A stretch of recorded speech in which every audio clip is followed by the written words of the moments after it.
Hello friends, అందరికీ చూసినట్లయితే కొన్ని డెకర్ అయితే చేశాను. అంటే ఇంట్లో ఉన్న వాటితోనే కాస్ట్ అంటే కొనైతే నేనైతే చేయలేదన్నమాట. చూసారా,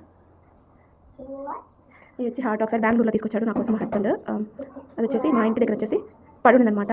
అంటే పిట్లు చిలకలు ఉంటాయి కదా, ఆ కూడండి. సరే అండి, ఇంకా మా కిచెన్ చిన్న కిచెన్. ఇక్కడ అయితే వాల్ స్టిక్కర్ వేస్తే బాగుంటుంది అనిపిస్తుంది. చూద్దాము. ఇంకా గ్యాస్ బండ. సో ఆ మొక్కను ఒకటి నేను వచ్చేసి చాలా రోజుల నుంచి పెంచుతున్నాను. ఇంకా ఇంకొంచెం డెకర్ చేద్దామని అలా ఫ్రిడ్జ్ మీద చేశాను అనమాట. ఇది కూడా ఇవాళకే పెట్టాను. ఇవాళ ఇది అండ్ ఫ్రిడ్జ్ మీద ఉండేది కూడా ఇవాళ పెట్టాను అనమాట. అలాగే నిన్న ఊరు వెళ్ళారండి మా హస్బెండ్, అక్కడ అంటే ఆంధ్ర నుంచి మార్పులకి తీసుకొచ్చాను అనమాట.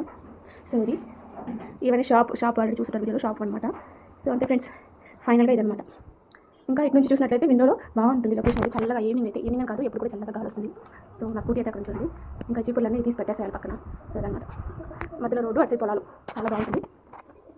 ఇదైతే నా ఫేవరెట్ ప్లాంట్ అనమాట. సో నేను పెట్టగానే వచ్చేసింది. ఇక్కడ చూసి వేర్లు చాలా ఉన్నాయన్నమాట. నన్ను చూసి షాప్ వచ్చాము చాలామంది అడిగేవాళ్ళు, మొక్క ఇస్తావా అని చెప్పి అలా ఇచ్చానమాట. సో వాళ్ళకి వచ్చేది తెలియదు. సో వచ్చామని ఉంటుంది, నేను మంచి మనసుతోటి ఇచ్చానమాట. వాళ్ళు కూడా మంచిగా రావాలని చెప్పేసి. సో వీడియో నచ్చిన వాళ్ళు లైక్ చేసుకోండి, అలాగే సబ్స్క్రైబ్ చేసుకోండి. నెక్స్ట్ వచ్చేసి ఇక్కడ ఈ ప్లాంట్ నచ్చిందా లేకపోతే కిచెన్ నచ్చిందా అనేది కామెంట్ సెక్షన్లో కామెంట్ చేయండి.